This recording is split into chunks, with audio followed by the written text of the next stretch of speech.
Hey, awesome people. Welcome back. Mr. C here with you. We are continuing in our fraction series. Make sure if you learn anything new, click the like and subscribe button. Join us as we continue making math understandable and challenging. This video is going to focus on the fourth grade standard of comparing two fractions with different denominators using the multiplication strategy. Again, this is the fourth grade standard comparing two fractions with different denominators using the multiplication strategy. If you haven't had a chance, check out our other fourth grade fractions videos in the description below. There's a playlist available for you. Also a third grade fractions playlist and second grade as well. So we have a lot of playlists available for you. We have done a lot with fractions. It has been an awesome series so far. Thanks for tuning into this video. We are going to compare two fractions with different denominators using the multiplication strategy. Let's get started. Alright, ladies and gentlemen, I have our very first problem of the day up here on the screen. Before you get started, I need to make sure I say this as I do every video. Make sure you have a growth mindset, okay? Make sure that you are okay with the challenge. Make sure you're okay with struggling. When you make mistakes, find your mistakes, use them to help you get better. Do not give up. I need to stress that because this strategy here can be a little bit confusing at first. You've got to really dig in. You've got to really commit yourself to saying, I can do this. Even though it's a challenge, even though I may struggle, I can do this. So stick with it. This is going to be a really important strategy as we get closer and closer to adding and subtracting fractions. Very excited about this strategy. If you haven't, make sure you check out our fraction model strategy and our number line strategy. Both of those are in the description below. Check those out. This video, we are going to be using a new strategy. We're going to be using a multiplication strategy. This is a strategy that a lot of you are going to want to immediately start using it, and that is awesome. For some of you, you may need to practice it a little bit more, and that is perfect. That is why we are here. I don't care about how quickly you get it. Take your time. Let's work on these problems. So what we're doing is we're comparing these two fractions. We've got 1/2 over here on the left, and we've got 2/3 over here on the right. And what we're trying to do is figure out which of our comparison symbols,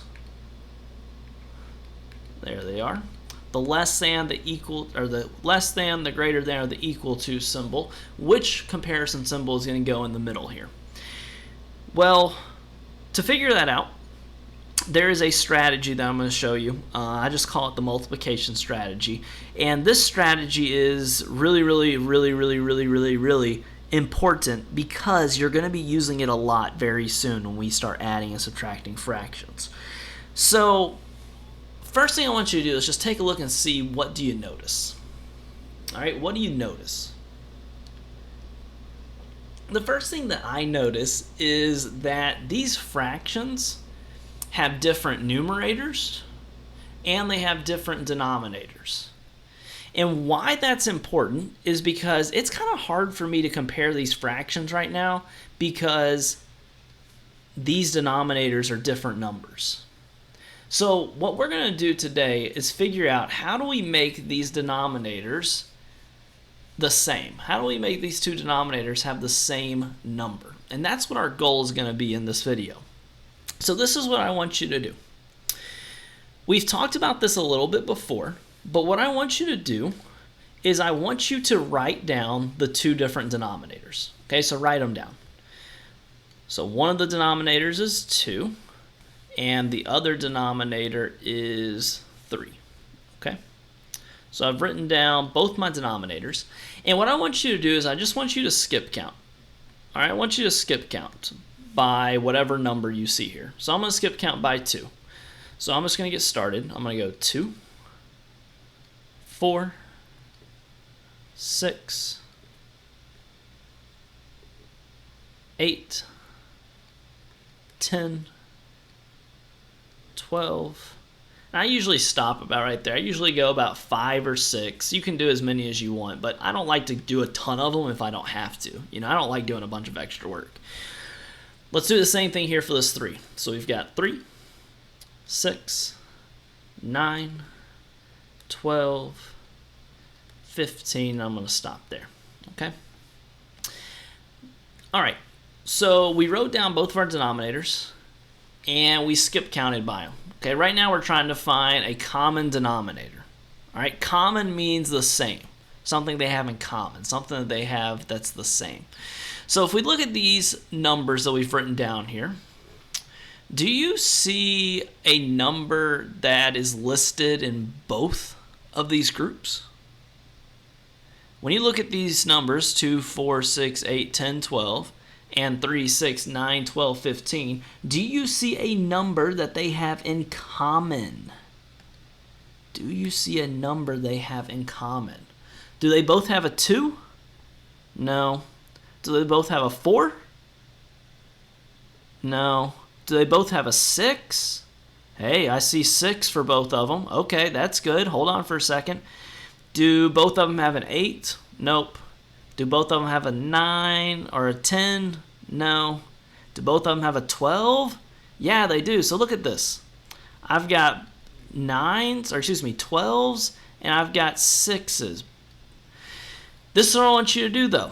If this happens, I want you to make it really easy on yourself, and I want you to choose the least, meaning the smallest common denominator. Okay, you're going to hear that said a lot. The least, I'm going to spell it out so you have it. Least common denominator. Okay, least common denominator. Sometimes you'll even hear them say the LCD. Okay, the least common denominator, the smallest number they have in common is going to be that 6.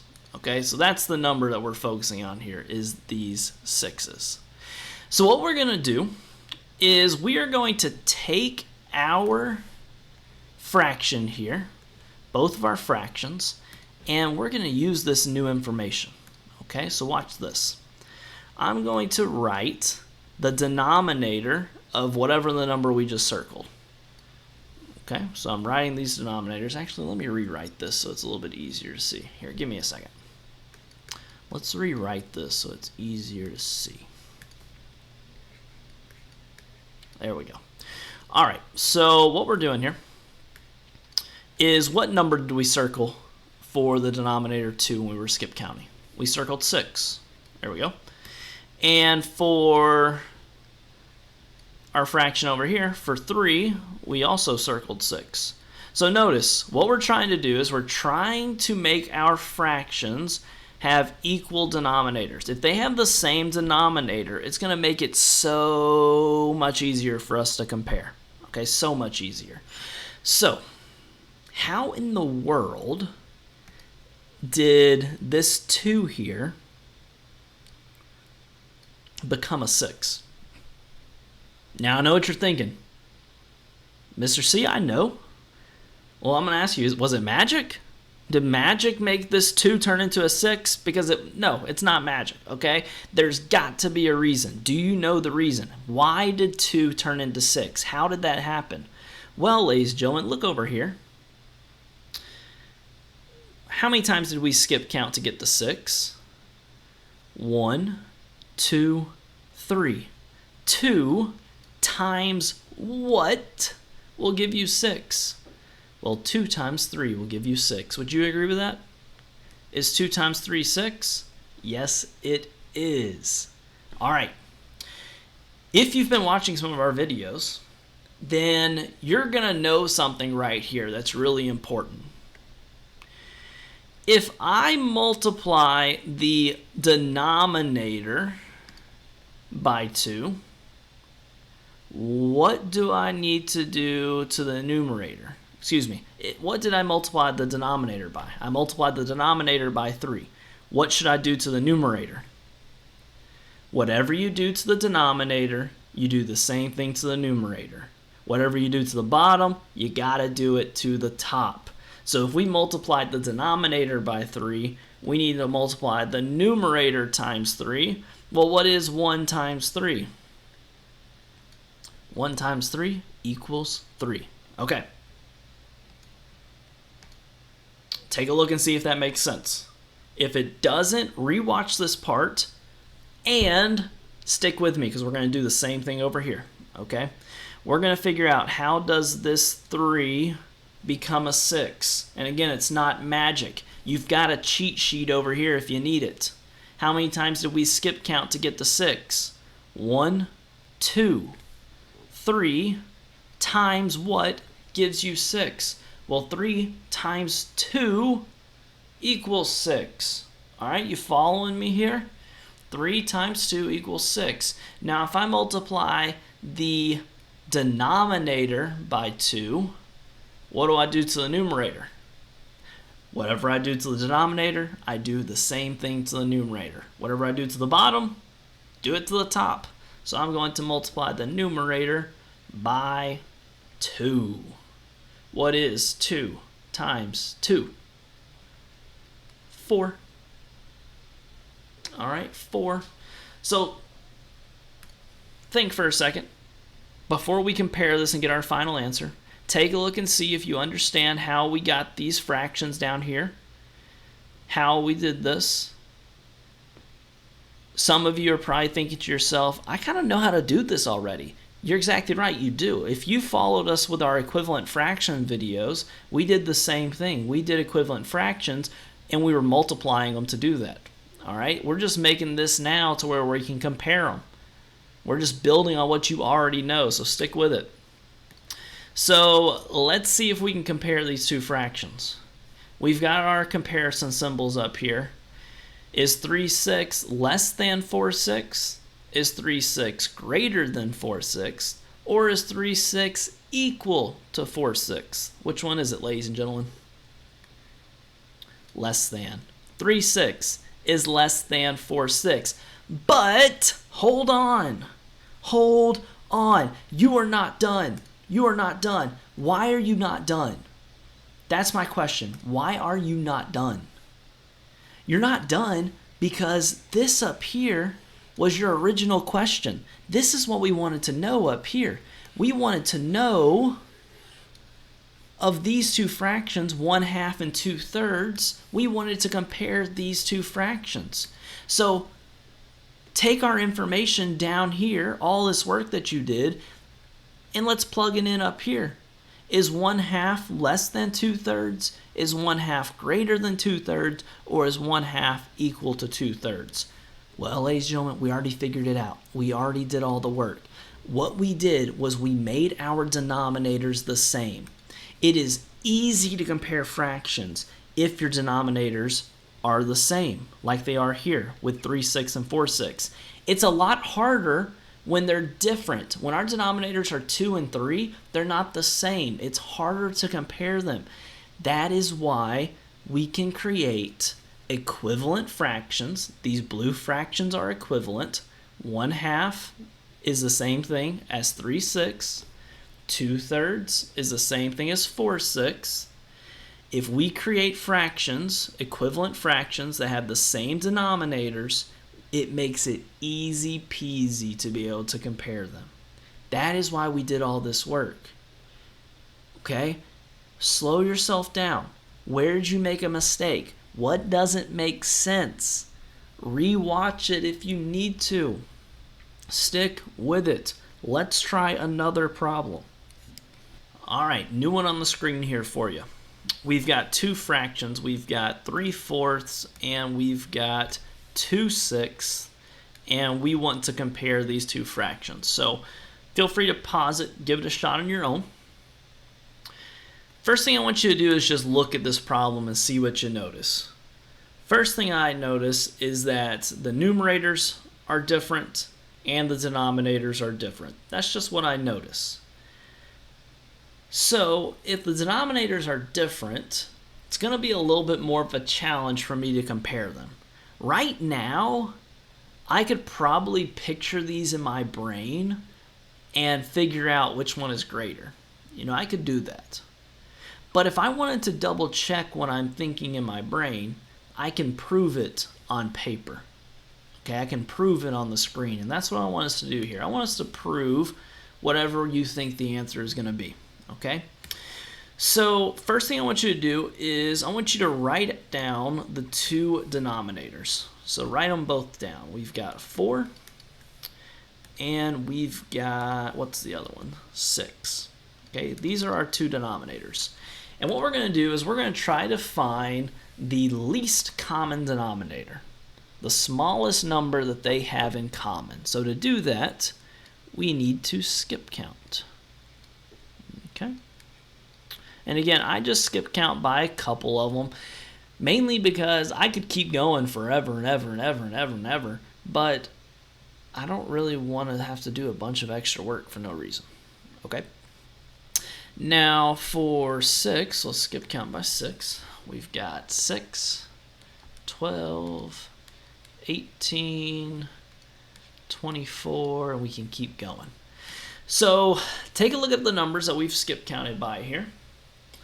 Do you see a number that they both have in common? Do they both have a 4? Nope. Do they both have an 8? Nope. Do they both have a 12? Looks like we've got a winner, ladies and gentlemen. 12 looks like it may be our least common denominator. Now that we have these common denominators, these LCD, least common denominators, we are going to use this information in our fraction problem here. So let me kind of draw a box here and get this out of the way. All right, so let's see what we can do here. We are trying to compare these two fractions, but right now it's kind of difficult because the denominators are different. What is going to be our new denominators in our equivalent fractions we are creating? For our teal color over here, the denominator is going to be 12. So we are making an equivalent fraction that's going to have a denominator of 12. For the orange fraction, the denominator is also going to be 12. So we are going to make an equivalent fraction to 3/4. All right, let's have a little bit of fun here. How does 4 become 12? And don't say magic. I know you're like, I bet it's magic. No, it isn't. You know what it is. How did we get to 12? Take a look at your cheat sheet over here. How many times did we skip count? 1, 2, 3. Another way you can think of it is 4 times what gives you 12? 4 times 3 gives you 12. There you go. So you already know what I'm going to ask you, but if I multiplied the denominator by 3, what should I do to the numerator? Whatever you do to the bottom, you must do to the top, and vice versa. So if I multiplied the denominator by 3, I need to multiply the numerator times 3. 3 times 3 is what? 9. 9/12. 3/4. This fraction here, 3/4, is equal to 9/12. These are equivalent fractions. All we did was multiply the numerator and the denominator by the same number, and that gave us an equivalent fraction. What about over here? How does 2/6 eventually have a denominator of 12? Again, you can use your cheat sheet over here, or you can ask yourself, 6 times what gives you 12? Either way, I hope you're coming to the conclusion that 6 times 2 equals 12. Whatever we do to the denominator, we have to do the same thing to the numerator. 2, let me draw a better arrow in there. 2 times what gives you blank? Well, if we multiply the denominator by 2, we're going to multiply the numerator by 2. 2 times 2 gives us 4/12. 2/6 is an equivalent fraction of 4/12. These are equal fractions. Our orange fractions are equal. So now that our denominators, take a look at them, are the same, it's going to make it so much easier to compare. Because if our denominators are the same, then we can look at our numerators and say which one is bigger, which one is smaller, are they equal? We can figure all of that information out. So, what is it? Is 9/12 less than 4/12? Is 9/12 greater than 4/12? Or is 9/12 equal to 4/12? Which one is it? 9/12 is greater than 4/12. Are we done? No, we're not done yet. The reason we're not done yet is because our original problem, our original problem was 3/4 and 3/4. See, I already messed up right there. And 2/6. We wanted to know which one is bigger or smaller. Using your information here, we can get our final answer and say that 3/4 is greater than 2/6. This here, what we did was we created equivalent denominators, equal denominators, common denominators.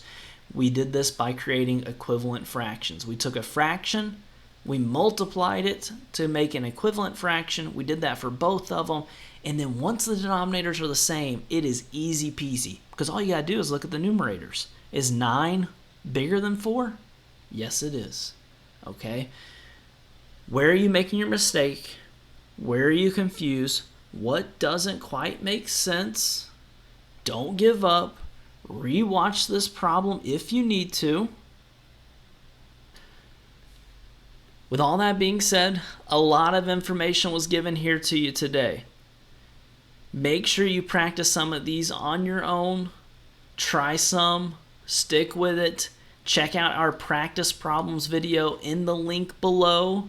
And if you learned anything new at all, make sure you click that like and subscribe button. Join us as we continue making math understandable and challenging. Nice work today. Keep sticking with it. That's all I have for you.